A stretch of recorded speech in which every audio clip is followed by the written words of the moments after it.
Assalamualaikum warahmatullahi wabarakatuh. Perkenalkan, nama saya Uti Alia Azhara dengan NIM 210306135 dari Prodi Peternakan Fakultas Pertanian Universitas Sumatera Utara. Dengan dosen pengampu Ibu Tati Fidianasari SPTMP.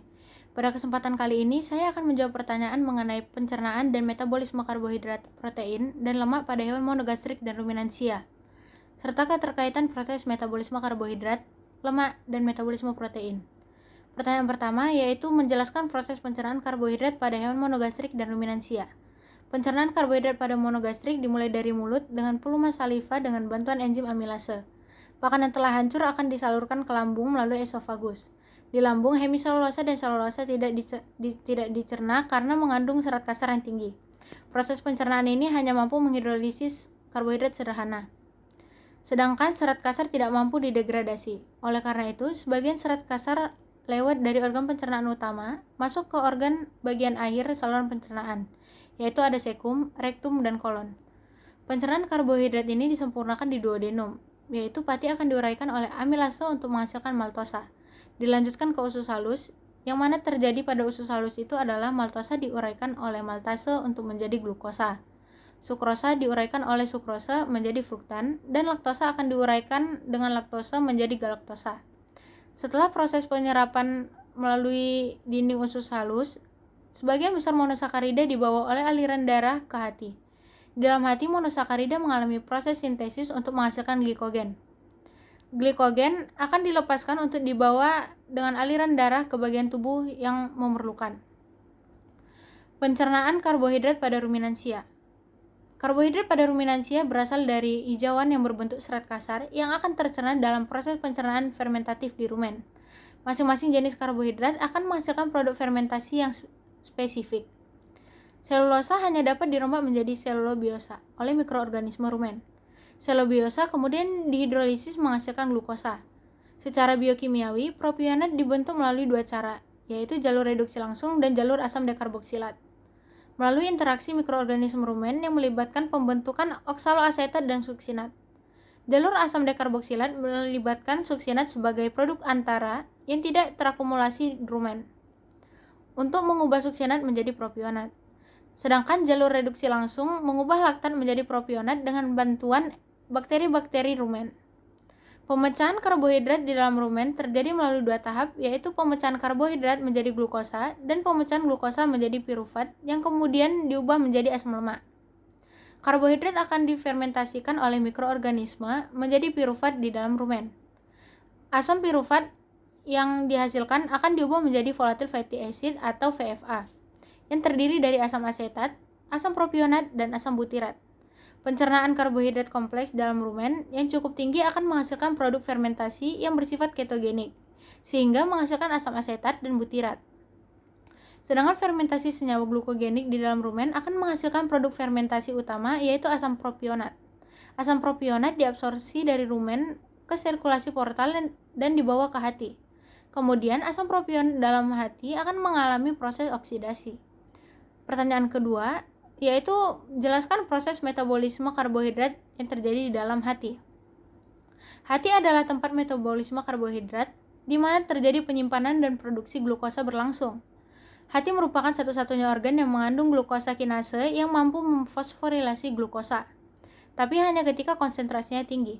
Konsentrasi yang cukup segera muncul ketika makan ketika konsentrasi glukosa di vena porta meningkat.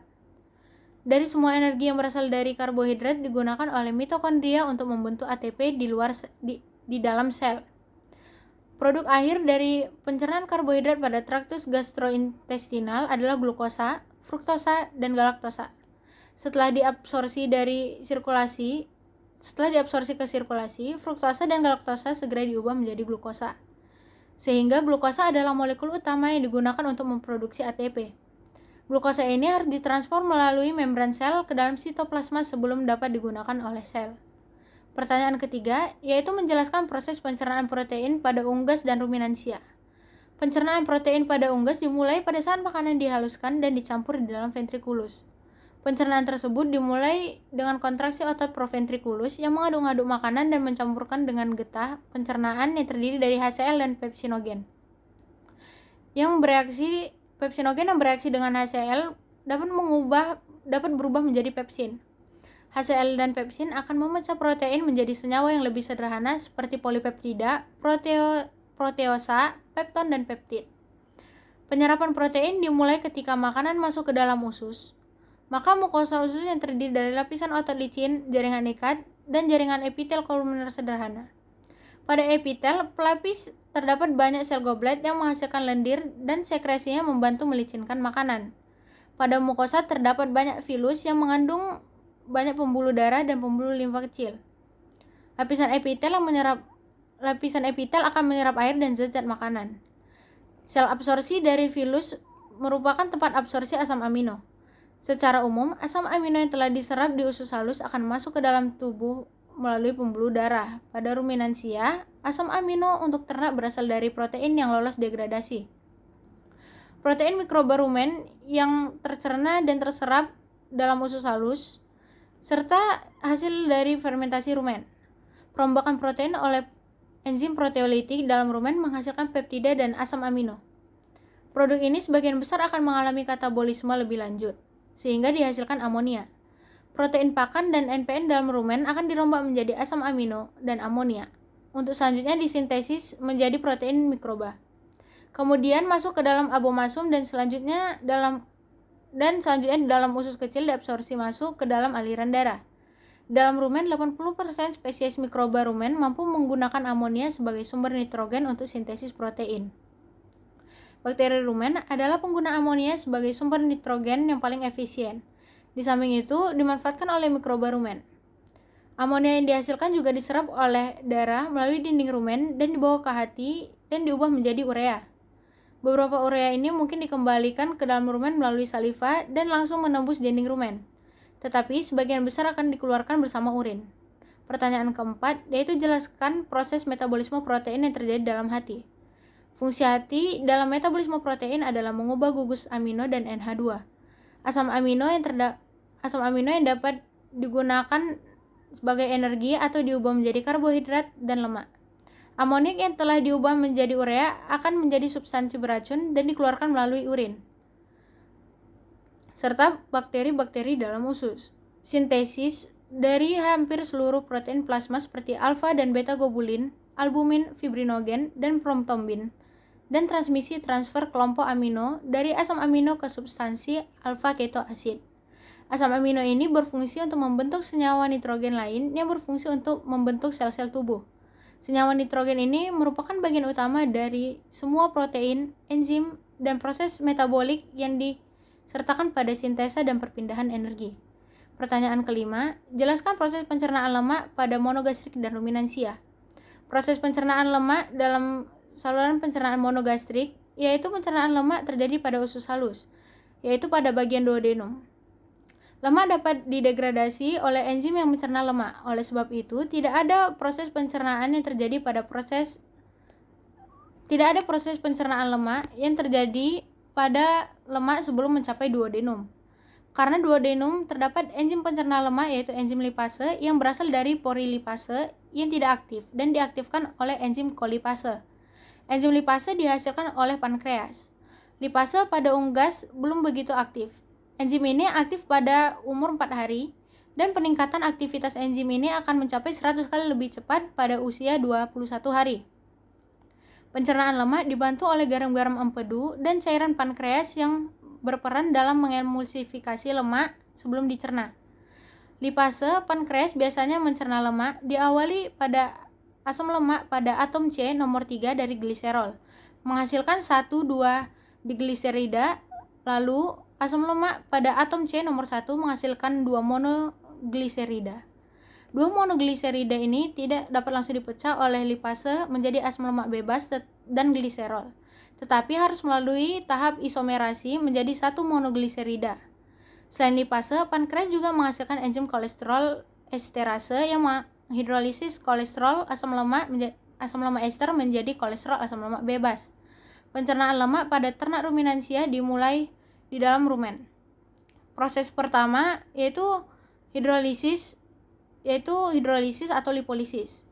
Pada proses ini, lemak akan diputuskan ikatan ester trigliserida, fosfolipid, dan glikolipid yang dilakukan oleh bakteri rumen. Pada proses ini dihasilkan asam lemak, gliserol, dan galaktosa. Hasil tersebut siap dimetabolisme secara lanjut. Asam lemak tak jenuh akan dijumpai pada proses ini. Asam lemak tak jenuh atau linoleat dan linolenat akan dipisah dari asam lemak, gliserol, dan galaktosa. Setelah dipisah, asam lemak jenuh tersebut akan diubah menjadi VFA. Pertanyaan selanjutnya, jelaskan proses metabolisme lemak di dalam hati. Proses yang pertama adalah hidrolisis atau lipolisis. Pada proses ini, lemak akan diputuskan ikatan ester, trigliserida, fosfolipid, dan glikolipid yang dilakukan oleh bakteri rumen. Pada proses ini, dihasilkan asam lemak, gliserol, dan galaktosa. Hasil tersebut siap dimetabolisme secara lanjut. Asam lemak tak jenuh akan dijumpai pada proses ini. Asam lemak tak jenuh atau linoleat dan linolenat akan dipisah dari asam lemak, gliserol, dan galaktosa. Setelah dipisah, asam lemak jenuh tersebut akan diubah menjadi VFA. Asam lemak rantai panjang akan masuk ke dalam epitelium dan usus halus. Pada usus halus, lemak akan disintesis menjadi gliserida dan asam lemak oleh enzim lipase. Asam lemak membentuk triasil gliserol dalam epitel usus. Triasil gliserol, fosfolipid, dan kolesterol membentuk kilomikron dan masuk ke dalam peredaran darah untuk diedarkan ke seluruh tubuh. Pertanyaan terakhir yaitu jelaskan hubungan antara proses metabolisme karbohidrat, lemak, dan protein yang terjadi dalam tubuh. Hubungan antara metabolisme karbohidrat dengan metabolisme lemak dan protein adalah karbohidrat mengalami proses glikolisis, dekarboksilasi oksidatif, siklus Krebs dan sistem transport elektron hingga akhirnya menghasilkan ATP. Asam lemak akan dipecah menjadi asam lemak dan gliserol.